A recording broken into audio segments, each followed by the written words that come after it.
Hello, guys. What is going on, my beautiful brothers and sisters? This beautiful world.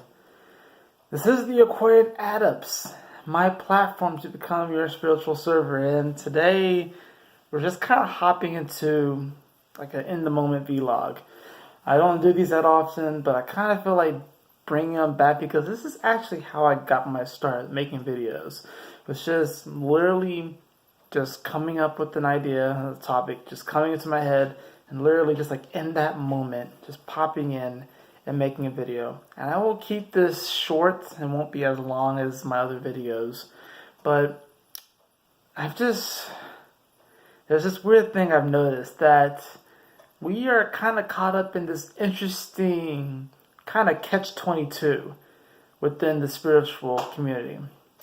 Now, if you're in the spiritual community or in the self-help community or in the self-realization or self-actualization community, you probably can certainly attest to this, that there's this weird catch-22, how those of us who are in this want to help people evolve and come into their greatest versions and become more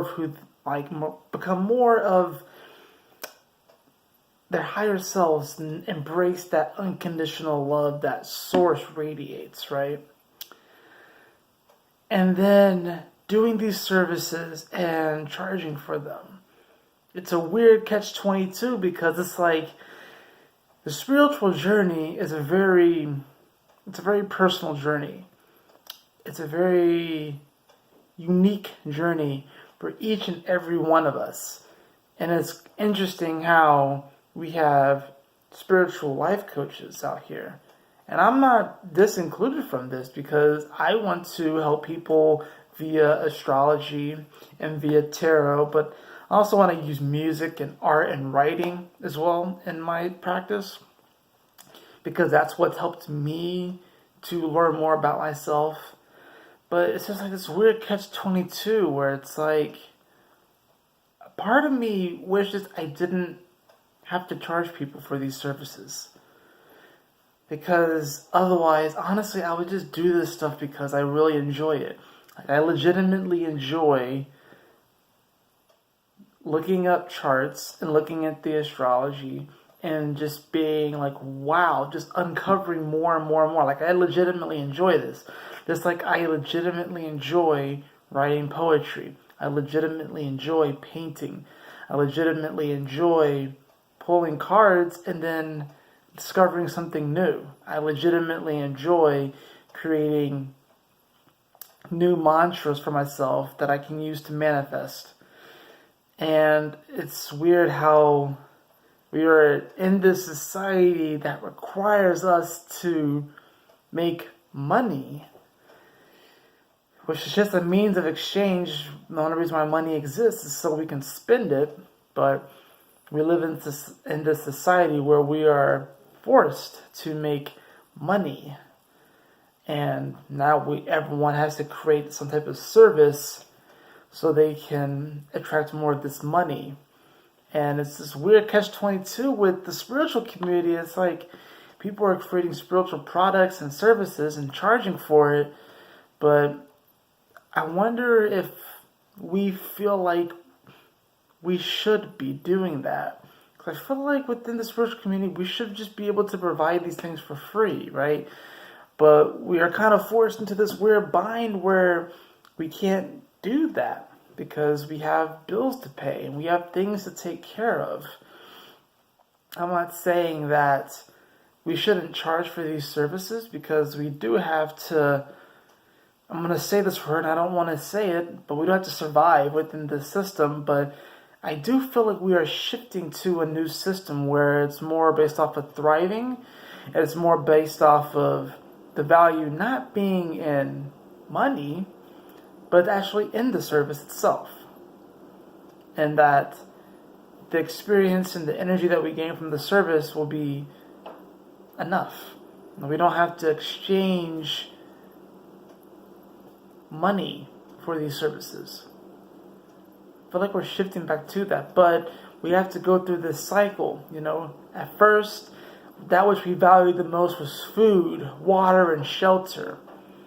Then it shifted to gold, silver, these precious metals, which we fashioned into coins. Then it went to paper currency. Now we can see it's going to digital currency, which pretty much means that it doesn't exist anymore. It's just ones and zeros. But then what happens after that? It's just going to shift back into the original currency, which is energy, which is love, unconditional love. So I think really the purpose of this video is just kind of me rambling, getting some thoughts out. How I feel like a part of me is like, man, I almost don't want to charge to have to do readings. I almost don't want to have to do that, because I feel like people should know their stars. People should just know them. You know? I feel like I want to help people just knowing their stars. And it's just this weird catch-22. And I do feel like my relationship with money is healing. That's one thing that I've been having to heal a lot, especially over the past year, is my relationship with money and self-worth and self-value. But it's just kind of interesting, right? Like, I believe we actually are living in an age where it's the death of the guru. And it's interesting because we're shifting from the age of Pisces to the age of Aquarius. Pisces is the guru, but Aquarius is the masses. And Aquarius is embracing the uniqueness of everyone and of the masses, and how we are all in this together. We're all one cohesive unit, and no one person everyone's a guru, but if everyone's a guru, then there are no gurus, right? So it's kind of like what Syndrome said in Incredibles, is like, everyone will be superheroes, everyone will be super, and then when everyone's super, no one will be. And I feel like that's what's happening. I feel like we're getting to this point where we realize that we are all one and the same. We're all together, but we all do have our unique expression, our unique perspective. And when it comes to the spiritual journey and these spiritual services and these spiritual products, you know, I've tried a lot of different spiritual products and things, and I've gone after certain ideas and ventures. Not all of them work out. Some things work, some things don't. But I think that's just how it goes, because we all are unique. We all have our own unique spiritual journey that we're going on. And, you know, I just wanted... the message I want you to take away from this video is that no matter where you are in your life, no matter what you are doing, know that you are doing the best you can with your given circumstances. And know that you have made it to this moment, okay? And that you are okay. You don't have to rush to try and be anything or do anything. Just do you. You will be okay. And, that's interesting how I pulled Jade as the healing energy card. It says take action.